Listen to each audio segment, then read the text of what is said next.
welcome back to my series where I get under the bonnet, or if you're North American, the hood of AI, and see how good are the models out there right now for the executive and senior management teams within healthcare, particularly in mental health services. Many of you will know I'm not a tech bro. I'm not an AI guy. I'm not a software engineer. I'm a mental health nurse. I'm a manager. I'm a consultant of healthcare services. I provide advisory and consulting services across a range of different organizations in the English-speaking world. And obviously AI now, I think, is part of that world. And it's quite right that I've been able to work with clients and use AI in a different range of settings for a different range of purposes, which I'll come on to in future videos. But first off, I wanted to test the two main AI models out there at the minute, ChatGPT and Claude. I set myself a challenge over a series of videos to find out which, if any, of these two AI models are worth your time and money. I'm going to compare ChatGPT Plus and Claude Pro. Now, I've put both of these models into incognito or private mode, which means that they don't have access to any of the other learning or GPTs that I've programmed into my server. I've given them the same question, and what I've told them is to imagine that I am a experienced healthcare executive and I want to present to the board of directors for approval a 10-bed community-based mental health step-down service in England, and see what comes out. I haven't run this specific test before, things that I would expect it to do fairly well. So I think it will do a fairly good job of capturing risk and some estimated finances.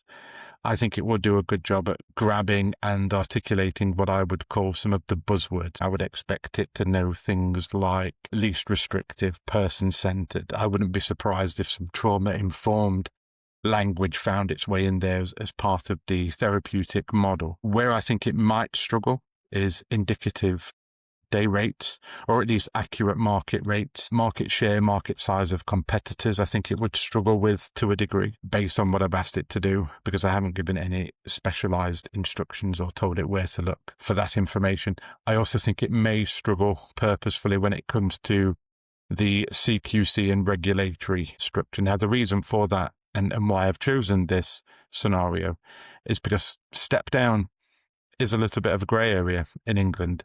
Sometimes it needs to be registered with the CQC. Sometimes it doesn't. It just depends on the regulated activity that you're thinking of providing. I would expect at first effort for these models probably to struggle in giving a clear direction. I'll put the instructions in the chat so you can see. Now I'm just going to hit go on both of them and let's see what we end up with. ChatGPT has come back pretty quickly. Claude, still thinking. Now, okay, so Claude is telling us that it's going to be a Word document, which is a strength of Claude. Those of you that have used Claude before know that it tends to prefer creating things like this straight into a document format, which means it usually takes a little bit longer. ChatGPT tends to prefer straight text. Okay, finished. So ChatGPT is finished. I didn't time that, but it was pretty quick. But it's all in bullet points. So there isn't much detail. So if I were looking to take this and work with it as that healthcare executive, I know I've still got some admin to do. It's given us a good summary of the proposal, very much in line with, I think, what the market is requiring. Recommended model, 10-bed registered residential service. I'm not entirely sure that's what I would recommend at this point, this early to the board. Average length of stay, recovery-oriented rehab approach, yep. 24 staffing with waking night, integrated input, sensible. I mean, there's a range of solutions for this. This is just interesting to see. Service model and philosophy, community rehab, recovery-focused, trauma-informed, person-centered lease. So it's just listed all of the buzzwords, but hasn't given any credible models or how that would be done. Applicant must be clinically stable. You could make the argument, if people are clinically stable, why would they need this degree of intensive? So you'd need to do some work on that and have a clear definition. Let's have a look at the regulatory and legal considerations.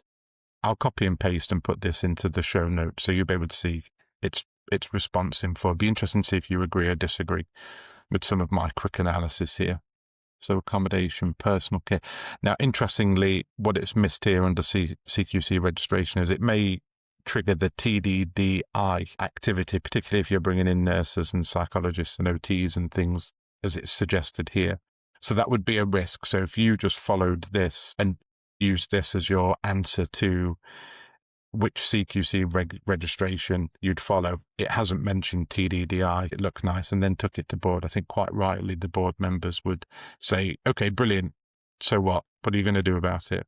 Are you the executive or not? So I think providing answers rather than just pointing out the risks would be needed here. Just understanding what commissioners want necessarily doesn't say how it knows that. No references to any commissioning objectives or market-based studies.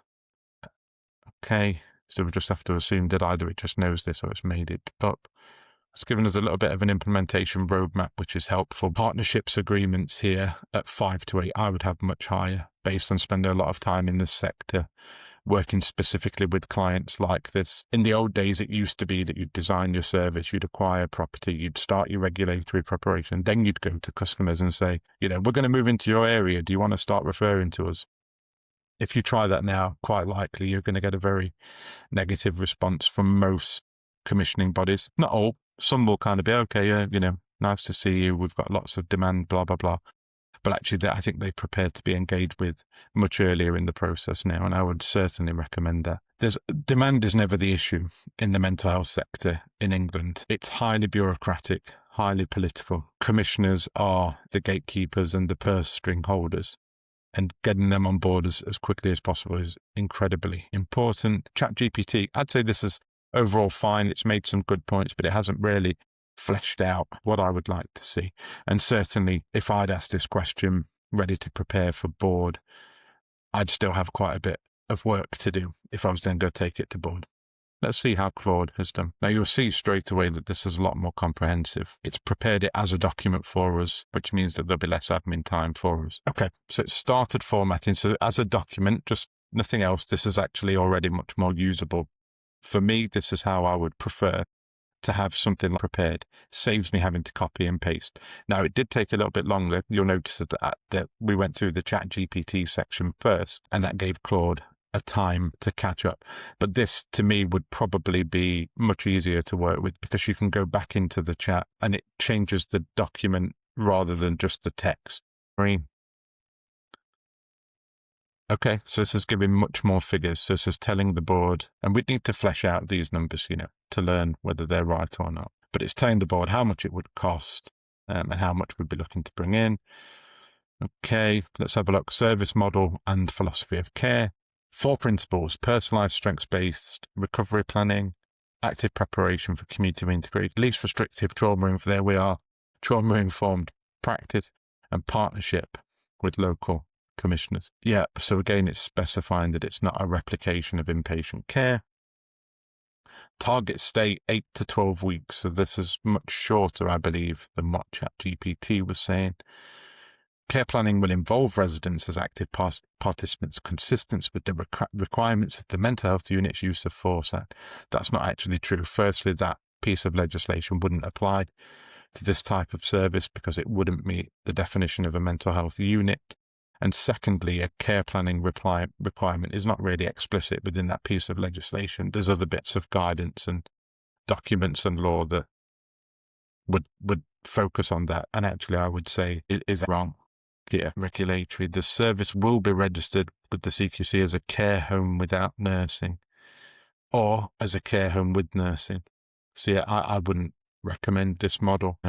I would fundamentally disagree with Claude here that this would not be a particularly welcomed model. It's a slightly outdated approach and I probably wouldn't recommend it. At this point, I think there are other ways to do it as either a registered or a non-registered service. Here we've got a 12-month implementation roadmap. There's some mention early on in months 1 to 2 about pre-marketing to NHS Trust referral teams.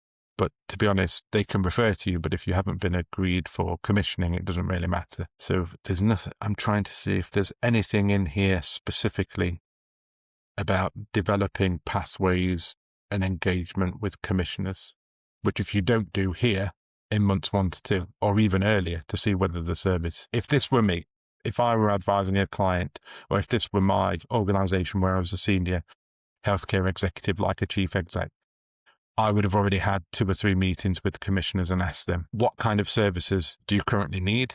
Where would you like them? And how might that look if we worked together to design and deliver this? I would be doing that way before this process. And then after a discussion with those commissioners to see if there was any interest. Now, obviously, we're not asking for money or commitment up front because many commissioners won't do that. But I would want to go to the board and say, yes, we've had good meetings with these commissioners in this area for this. They've asked for this type of service. And so now I'm preparing this board report. There's no mention of that here. This would not be the way I would work. And that's it. That's the end of the document. So I think I like this document setup.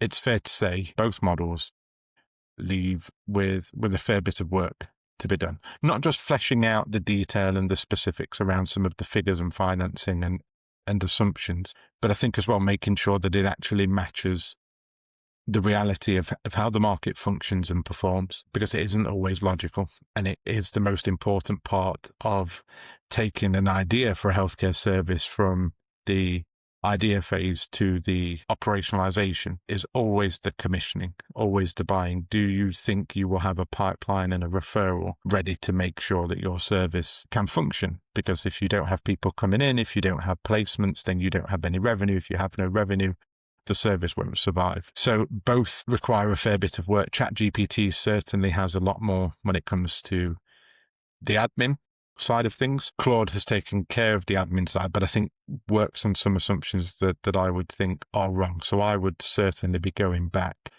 to both models with follow-up questions. Now, this in many ways highlights one of the gaps with AI and why you still need expertise. A lot of people are worried that AI will just replace expertise. It won't actually, it will enhance it. What it will do is replace bureaucracy and administration that doesn't really require true human thought and insight. So if I tell it, do this thing very well and quickly, it will do it if I give it a very specific ring fence. If I ask it very complicated questions that someone who's been a lawyer or a banker or a nurse or a doctor for 20 years, they will know certain things instinctively and intuitively. AI often won't have that unless it can go back to a sourced document and say, oh, here's why I know it. I think it will in the future, but it's nowhere close. That there are just reading through both of these responses, there are many areas where I would look at and say, no, I disagree. I wouldn't be doing that. I certainly wouldn't be advising a client that. So I would say that probably, ChatGPT maybe gave us something that was 70 to 75% usable. And I think Claude was probably 65 to 70% usable. And so I would give the edge actually here, somewhat surprisingly, to ChatGPT, despite the fact that Claude had given us a better administrative document. But I think in that there'd be more I'd have to go into and check and challenge within the response. ChatGPT, I think it would be me enhancing the bullet points, but I think there were fewer areas where ChatGPT was what I would consider fundamentally flawed. I'll score these models both, and I'll put that in the show notes so we can see a winner. But to get us off in this series, I would probably tentatively give ChatGPT 1-0 victory. Thank you for watching. If you've got any comments, please drop them in the comment section. Like, share, and be sure to tune in for the next episode where we'll see whether Claude can claw it back against ChatGPT. Thank you for watching. I'll see you soon.